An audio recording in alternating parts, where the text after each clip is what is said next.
कहते हैं जब इंसान को तकलीफ हो, दर्द चेहरे पर दिखता है, और जब तकलीफ हद से ज्यादा हो, उसका क्या, तब दर्द आंखों में दिखता है। यही हाल कुछ मेरा और अनन्या का हो रहा था।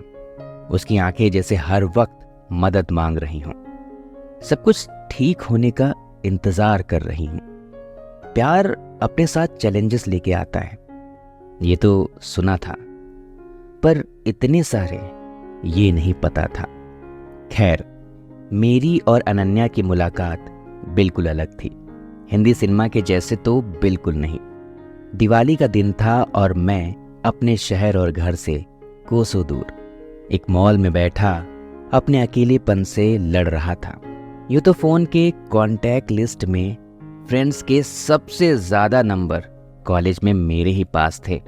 कॉलेज का सबसे ज्यादा हंसने खिलखिलाने वाला लड़का न जाने क्यों आज मॉकटेल में पड़े स्ट्रॉ को बस घुमाए जा रहा था। सामने रेस्टोरेंट में बैठे एक परिवार को देखते ही न जाने क्यों मेरी आंखें भरने लगी थी। आंखें खुद ब खुद छलक रही थी मेरी कि तभी मोबाइल पे रिंग बजती है, और ये रिंग थी अनन्या की, जिससे अभी एक हफ्ते पहले ही मुलाकात हुई थी मेरी। मैं आश्चर्य में था उसकी कॉल से। पहली बार किसी ऐसे इंसान का कॉल आया था जिससे मेरा कोई लेना देना नहीं था। खैर, फोन उठाना तो चाहता था पर नहीं उठा सका। मैं सोच रहा था अगर फोन उठाया तो कहीं मेरी भारी आवाज कहीं मेरी फीलिंग्स और अकेलेपन को बयां न कर दे। अपने आंसुओं को घूंटते हुए मैंने फोन को कट कर दिया। जैसे तैसे खुद को संभाल कर खाली पड़े हॉस्टल में पहुंचा। दिवाली की छुट्टियां थी।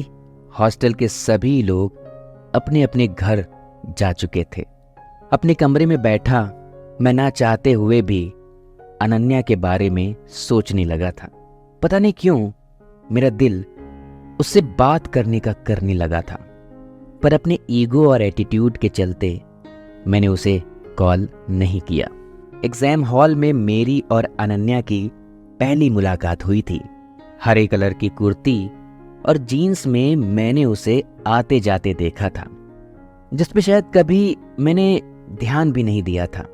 मैं बैठा ही था कि तभी एग्जामिनर ने मेरी सीट चेंज कर दी। मुझे एक लड़की के बगल वाली सीट के पास बैठाया। यही वो पल था जब अनन्या को मैंने तिरछी आंखों से पहली बार देखा था। वो पसीने से भरी परेशान लग रही थी।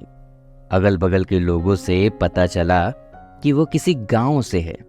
मैं एग्जामिनर को कोस रहा था कि उसने मुझे ऐसी गांव वाली लड़की के बगल में बैठा दिया। गांव के नाम पर मैं अपनी गर्दन को 1 इंच भी उसकी तरफ नहीं मोड़ना चाहता था। मैं रोज आता बैठता और बिना हाय हेलो किए ही चला जाता। आखिरकार एक दिन अनन्या ने ही सामने से हाथ बढ़ाया और हाथ मिलाकर मेरा नाम पूछा और अपना परिचय दिया। उसके इस अंदाज से मैं काफी शॉक्ड था। वो बहुत कॉन्फिडेंट और बोल्ड लग रही थी। खैर, हमारी बातचीत अब होने लगी थी। बोलचाल हुए अभी 3-4 दिन ही बीते थे कि एक दिन मैंने उसे एक शॉप के बाहर किसी से छुपते परेशान देखा।